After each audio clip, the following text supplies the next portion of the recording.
राजमहल के विशाल दरबार में एक ठग अपने सुनहरे रत्नों और मीठी बातों से राजा को छलने की कोशिश कर रहा था, लेकिन उसे नहीं पता था कि एक साधारण किसान उसकी हर चाल को सुन चुका है।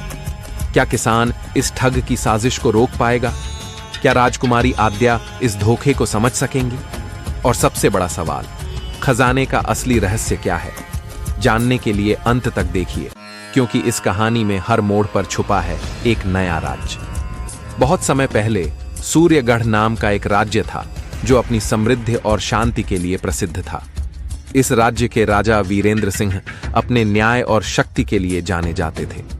उनकी बेटी राजकुमारी आद्या न केवल अपनी सुंदरता के लिए बल्कि अपनी बुद्धिमानी और दिलेरी के लिए भी प्रसिद्ध थी। राजा वीरेंद्र सिंह अपनी बेटी के लिए एक योग्य वर की तलाश कर रहे थे, लेकिन उन्होंने एक शर्त रखी थी। जो भी राजकुमारी से विवाह करना चाहेगा उसे अपनी बुद्धि और साहस से एक खास चुनौती पार करनी होगी। इस चुनौती ने कई राजकुमारों को पीछे हटा दिया। उसी राज्य में एक चतुर ठग विराट ने यह सुना और उसने सोचा कि यह उसके लिए एक सुनहरा मौका है। उसने खुद को एक समृद्ध व्यापारी के रूप में पेश किया और राजा से मुलाकात की।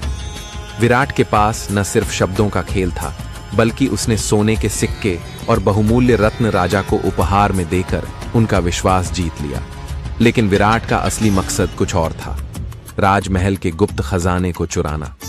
उसने राजकुमारी आद्या को प्रभावित करने के लिए ढोंग रचा और अपनी मीठी बातों से उनके करीब आने की कोशिश की।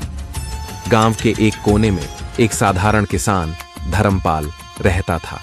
वह गरीब जरूर था, लेकिन उसकी बुद्धि और ईमानदारी उसकी सबसे बड़ी ताकत थी। एक दिन धर्मपाल जंगल में लकड़ी काट रहा था। तभी उसने विराट को अपने कुछ साथियों से गुप्त योजना बनाते सुना। विराट ने कहा, खजाने तक पहुंचने के लिए मैं राजकुमारी से विवाह करने का नाटक करूंगा और जैसे ही मुझे मौका मिलेगा मैं खजाना लेकर भाग जाऊंगा। धर्मपाल ने ठग की बात सुन ली और उसने तय किया कि वह इस छल को रोकने के लिए कुछ करेगा। धर्मपाल राजमहल पहुंचा, लेकिन एक साधारण किसान को राजमहल में प्रवेश करने की अनुमति नहीं थी। उसने अपनी बुद्धिमानी से एक विचित्र तरीका अपनाया। वह महल के द्वार पर खड़ा होकर एक गीत गाने लगा। सूरज की रोशनी से छिपा अंधेरा, जो सत्य को देखे वही है सवेरा। पर राजमहल में आया है कोई चालाक, जो छीनना चाहता है आपका खजाना सारा। राजकुमारी आद्या ने यह गीत सुना और तुरंत धर्मपाल को महल में बुलाया। धर्मपाल ने उन्हें विराट की सच्चाई बताई। राजकुमारी ने धर्मपाल के साथ मिलकर एक योजना बनाई।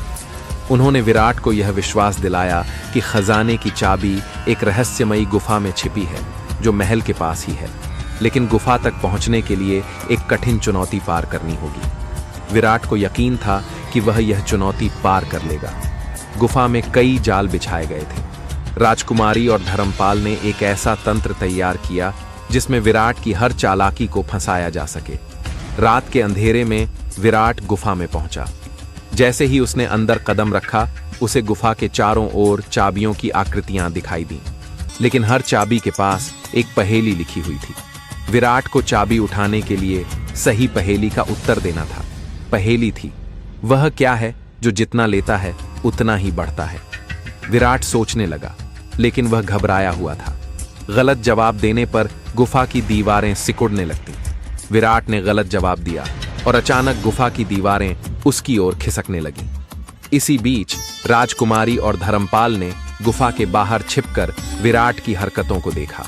विराट ने अंततः घबराकर गुफा से भागने की कोशिश की, लेकिन राजकुमारी और सैनिकों ने उसे रंगे हाथों पकड़ लिया।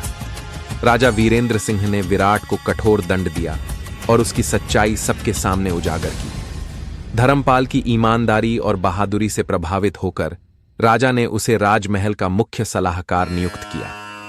राजकुमारी आद्या ने कहा, धर्मपाल, आप न केवल हमारे राज्य के रक्षक हैं, बल्कि आपने हमें सिखाया है कि सच्चाई और ईमानदारी सबसे बड़ी ताकत होती है। ये कहानी हमें सिखाती है कि चाहे परिस्थितियां कितनी भी कठिन क्यों न हो, सत्य और साहस हमेशा विजयी होते हैं। इस प्रेरणादायक कहानी को सुनने के लिए धन्यवाद।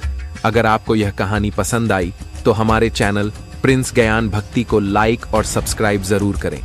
अपनी राय नीचे कमेंट बॉक्स में लिखें।